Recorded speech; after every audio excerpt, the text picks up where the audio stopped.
What's up, Wildcats? I'm Pino. And I'm Vito, and welcome back to this week's Wildcat News. No, I'm good. I'll be like, jacket. What's up, Wildcats? I love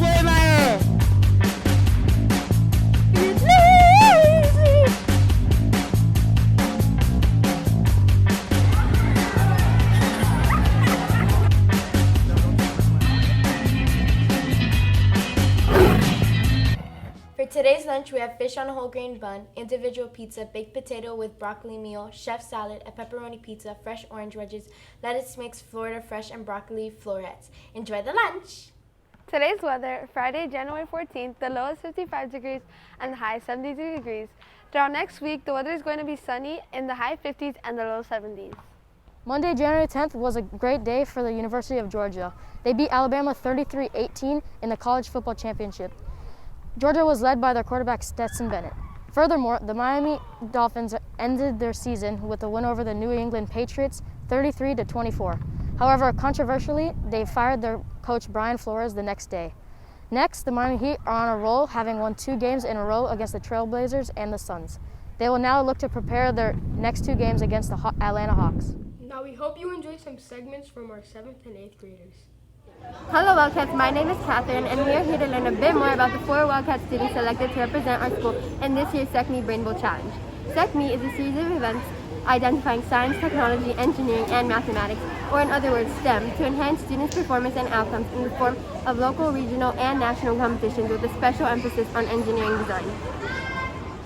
My favorite part is getting to have fun with my having fun with my teammates and having a good time overall. Working with my teammates and being able to do something for the school. Working together as a team. Some of the questions were hard and we disagreed, but we came through as a team and figured out an answer. There were some technical issues and being able to understand what they were saying. Some of the questions were difficult, but a lot of them were pretty easy. Hi, my name is Sofia Quevedo, and we're in front of Miss Camp Manny's room, magnet art teacher here at South Miami Middle School. Her students got accepted and recognized at the district level into the juried virtual expedition called Harlem Renaissance, a cultural explosion. I think it's a great honor to represent the school. What inspired you to create this piece? Honestly, other pieces I've made and just, probably my classmates and seeing their art. Can you talk a little bit about your artistic process during the creation of this piece? I started with a thumbnail, then I passed it to a bigger page and used color pencils, and for the closing of the people I used textured paper with different designs on them. Thank you for your time. You're welcome. How do you feel about representing our school at the district level? Very good. What inspired you to create this piece? The Harlem Renaissance artists.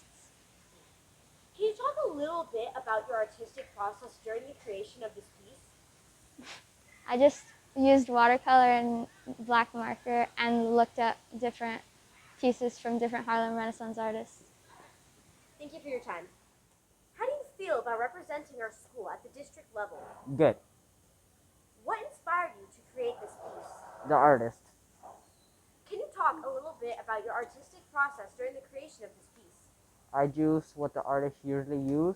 I use oil pastels and magazines, and mostly glue. I feel great. What inspired you to create this piece? A collage from the creator of Harlem Renaissance. Can you talk a little bit about your artistic process during the creation of this piece? I took a lot of magazines, I cut it, and I pasted it, and I pasted it on paper. I'm proud that I'm in the competition. What inspired you to create this piece? I like animation and I put a lot of animation in the piece. Can you talk a little bit about your artistic process during the creation of this piece? It took a lot of different steps. I had to trace it out in pencil and then trace it out in marker and then color it in. Hello Wildcats, we are here to learn about the 10 choir students that were selected to represent our school at the state level Florida All-State Choirs. After 3 sessions, they earned high scores and were selected to represent our school in the highly exclusive choirs in Tampa. Some of the things that you can do to prepare for auditions is to pick a song that really showcases what you can bring to the choir, and don't pick anything too difficult because that'll just make you really nervous in your audition. And the whole point of your audition is to showcase who you really are, so try not to be nervous. I love representing our choir as a section leader because it really challenges us to do what we do best, and it gives us a chance to showcase our abilities. How do you feel about your students representing SMMCS at state level? Oh, I'm so proud of all of these students. You know, they went through 3 different stages in order to get here, and then they compare those scores against all the students from across the state.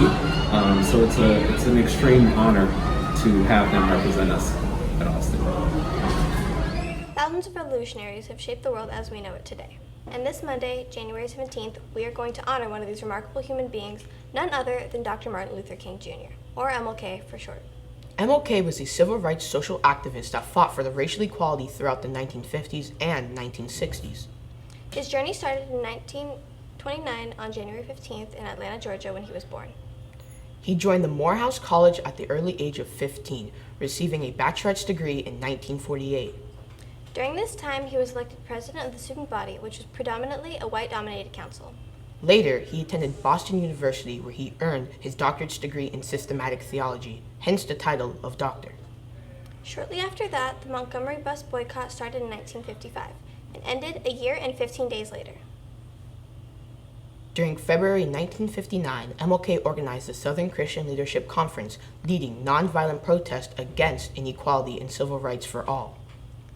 In 1963, at the Lincoln Memorial in Washington, D.C., he completely fueled the nation with hope on his legendary I Have a Dream speech, whose inspiring content was completely improvised in that very moment. MLK won the Nobel Peace Prize in 1964 for his nonviolent struggle to end discrimination. On April 4th, 1968, a sniper bullet took his life at the young age of 39. The assassin, James Earl Gray, was sentenced to 99 years in prison. Since 1986, on the third Monday of every January, we celebrate MLK Day. Today, we honor him and celebrate the legacy he left of love and equality. We will never forget his I Have a Dream speech that impacted so many lives. His passion and dedication to civil rights will be remembered forever.